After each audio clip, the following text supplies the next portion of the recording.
Hello fellow bibliophiles and welcome back to Blatantly Bookish. I'm Marissa and today in honor of Nonfiction November I'd like to talk about my 5 favorite nonfiction books. I didn't read much nonfiction before beginning BookTube and my reading is still predominantly fiction, as you know if you watch my channel a lot, but there have been some real nonfiction highlights since starting BookTube that I'd like to share with you. And one of them on this list is actually from before I started my channel. When looking through my nonfiction books that I've read and which stick with me and which are my favorites, it's really interesting to see a general pattern of my interests emerge. My favorite types of nonfiction books, maybe not surprisingly to you, are Jane Austen books and books about the Victorian era. And then there's a large interest of mine in linguistics and writing. And also personal essays, if written by the right person, can be fascinating to me. I also enjoy microhistories and books about fairy tales and mythology, but I don't think any of those actually made this list. So anyway, on to the books that did make this list.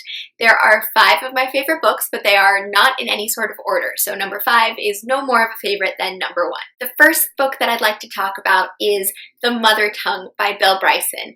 This book is the only book on this list that I read before starting this channel, and frankly, it's a book that I'd love to reread again. It's all about the English language, its origins, its evolution, its globalization, and its eccentricities and quirks.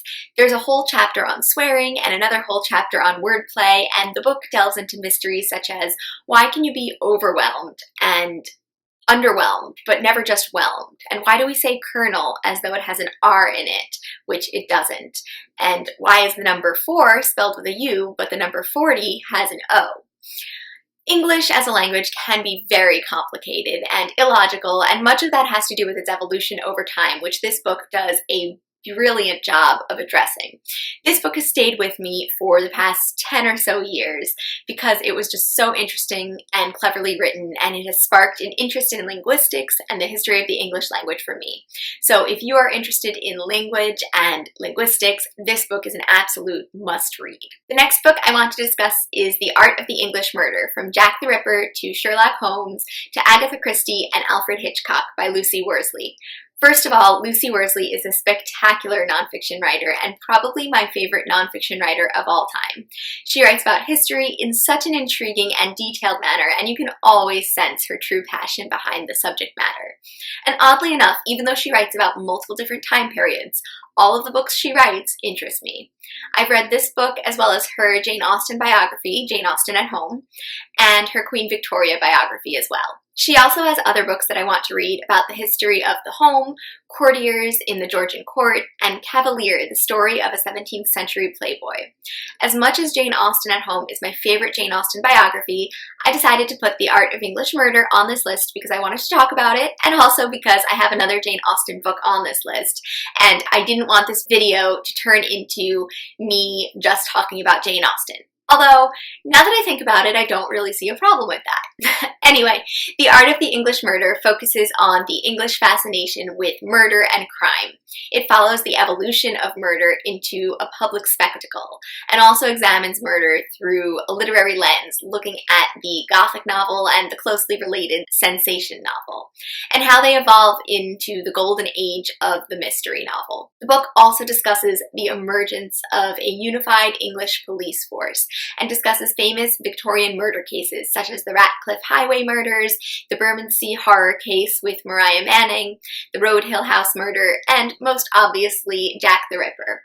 This book is fascinating and well written and is highly recommended if you are interested in the Victorian era, or the Gothic genre, or mystery genre, or even just true crime and thrillers. Next, I want to talk about another book about the Victorian era, and that is Unmentionable, The Victorian Lady's Guide to Sex, Marriage, and Manners by Therese O'Neill. It's a history of the dirty underbelly of the Victorian era, the stuff that's generally omitted from our favorite Victorian novels and period pieces, such as how they went to the bathroom, menstruation, and sex. It makes you really appreciate living in the 21st century, to say the least. The best part of this book is the balance between its interesting content and Therese O'Neill's witty sarcasm. My favorite 2 chapter titles that give you a little sense of O'Neill's wit are Birth Control and Other Affronts to God, and being a good wife, how to avoid his eventual resentment for as long as possible. It's a very fun read and one I'd recommend to anyone and everyone, even if nonfiction is not usually your thing. Now, I love this book, but Therese O'Neill just came out with another book called Ungovernable, which focuses on raising children in the Victorian era. It's rather odd that Therese O'Neill's first book is one of my favorites, while her second was such a disappointment that I had to DNF it. I'm slightly obsessed with the Victorian era, so this book should have been another favorite of mine, but Therese O'Neill made the choice to frame the entirety of the book as a Q&A between a modern-day mother and an unspecified narrator. The format was distracting, to say the least, and the humor that I appreciated in Unmentionable was completely unchecked, exaggerated, and out of control in this book. It became tedious and annoying rather than funny, and the tone overshadowed and detracted from the actual content of the book. There simply wasn't enough substance to hold my attention, and I had to wade through far too much pretense to absorb any content at all. It was just so very disappointing, but it really shouldn't undermine how wonderful I thought Unmentionable was, and that is why Unmentionable still makes this list. The next book is No Time to Spare, Thinking About What Matters by Ursula K. Le Guin. This book is a series of poignant, informal essays about what was on Ursula K. Le Guin's mind towards the end of her life. She discusses everything from aging to economics to cats to the fantasy genre that she's so well known for. Ursula K. Le Guin was clearly a brilliant and creative soul. These essays are short, accessible, and beautifully composed. I was completely astounded by the author's intelligence, ingenuity, and creativity that comes across in her writing. The reason I actually picked up this book in the first place was because I found a quote on Instagram that I found particularly meaningful about art and literature. And that quote is, "Art is not a horse race. Literature is not the Olympics. The hell with the great American novel. We have all the great novels we need right now. And right now, some man or woman is writing a new one we won't know we needed till we read it."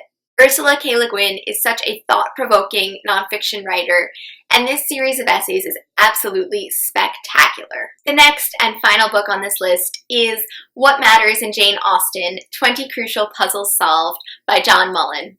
This book is brilliant and one I've discussed many times on this channel before. It's formatted in a series of questions that illuminate themes in Austen's works in a critical and detailed way.